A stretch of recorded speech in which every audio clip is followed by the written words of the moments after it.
앞서 보신 미국 시위 사태 속에 우리 교민들 하루하루 불면의 나날을 보내고 있습니다. 이렇게 미국 내 한인 상점 곳곳이 약탈을 당해 하루아침에 아수라장으로 변하는 상황입니다. 특히 고가품인 휴대전화나 흑인들이 좋아하는 가발 등이 집중적인 약탈 대상이 되고 있습니다.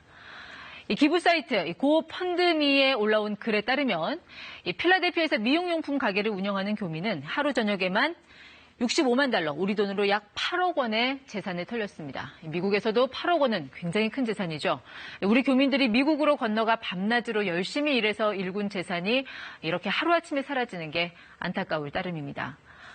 시카고에서 20년 넘게 옷가게를 운영해온 한 교민은 SNS에 자신의 매장이 약탈당하는 영상이 올라온 걸 직접 목격해야 했습니다. 사람들이 쇼핑카트를 끌고 와 물건을 휩쓸어가는 장면을 그저 지켜볼 뿐이었다며 참담한 심경을 털어놨습니다. 자, 이런 상황이 더 안타까운 건 당장 뾰족한 해결책, 즉 대안이 없다는 것입니다. 특히 트럼프 대통령의 강경 일변도 대응 방식이 오히려 혼란을 부추기면서 이젠 백악관 내에서도 잡음이 나오고 있습니다. 이 시위 진압에 군대 동원을 언급한 트럼프 대통령에 대해 그의 최측근인 국방장관이 공개적으로 반대 입장을 밝혔습니다. 에스퍼 국방장관입니다.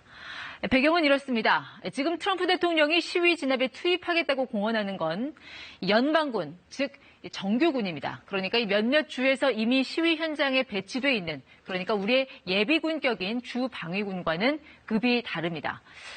아니 외국에 나가서 적군과 싸우는 것도 아니고 민간인 시위에 정규군인 연방군을 투입하라고 하자 국방장관이 정면으로 반기를 든 것입니다. 들어보겠습니다.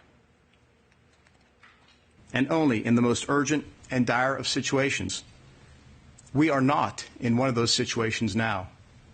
I do not support invoking the Insurrection Act. 네, 에스퍼 국방장관 레이 시온이라는 방산업체 부사장 출신입니다. 민간 기업에서 일했지만 육사 출신이고요. 보병으로 걸프전에도 참전했습니다. 공수부대에도 있었습니다. 한때 그를 둘러싸고 방산업체의 이권을 챙기기 위해 트럼프 대통령에게 줄 선 것 아니냐 이런 시각도 있었는데 평소 대통령의 말을 잘 따른다 해서 예스맨으로 불릴 만큼 소문난 충성파 중에 한 명이었습니다. 이런 그가 항명에 가까운 입장을 그것도 기자회견까지 자청해 밝혔으니 트럼프 대통령 심기가 어땠을지 짐작되시죠. 당장 장관 교체설이 흘러나왔습니다. I would say if he loses confidence in Secretary Esper, I'm sure you all will be the first to know. 여기에 전직 국방장관까지 트럼프 대통령을 비난하고 나섰습니다. 트럼프 행정부 초대 국방장관인 제임스 매티스입니다. 트럼프의 강경 대응에 공개 성명을 냈는데요. 트럼프는 분열의 대통령이라며 성숙한 리더십 없는 3년을 목격했다고 했습니다. 트럼프가 시위 진압에 연방군을 동원하겠다고 위협한 것에 대해 군대가 시민의 헌법상 권리를 침해하도록 명령을 받으리라고는 꿈에도 생각하지 못했다고 했습니다. 그의 성명은 CNN의 브레이킹 뉴스, 그러니까 긴급 속보로 보도됐습니다. CNN이 매티스의 비판을 긴급 뉴스로 소개한 것은 그의 군 내 무게감 때문입니다. 해병대 사병 출신에서 사성 장군이 된 입지전적 인물입니다. 2003년 이라크전에서 해병 1사단장을 맡아 바그다드 등 주요 전장을 누빈 전쟁 영웅이기도 합니다. 트럼프의 시리아 철군 정책에 반발해 2018년 12월 사표를 던졌지만 이후 트럼프를 공개 비판한 적은 없었습니다.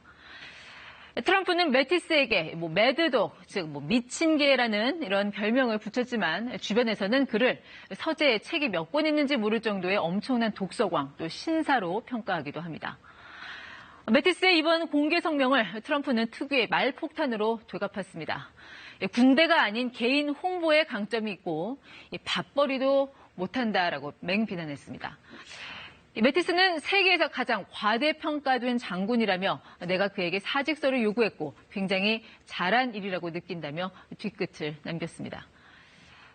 이제 관심은 트럼프 대통령이 연방군 투입을 허용하는 폭동 진압법을 발동하느냐 여부에 쏠리고 있습니다.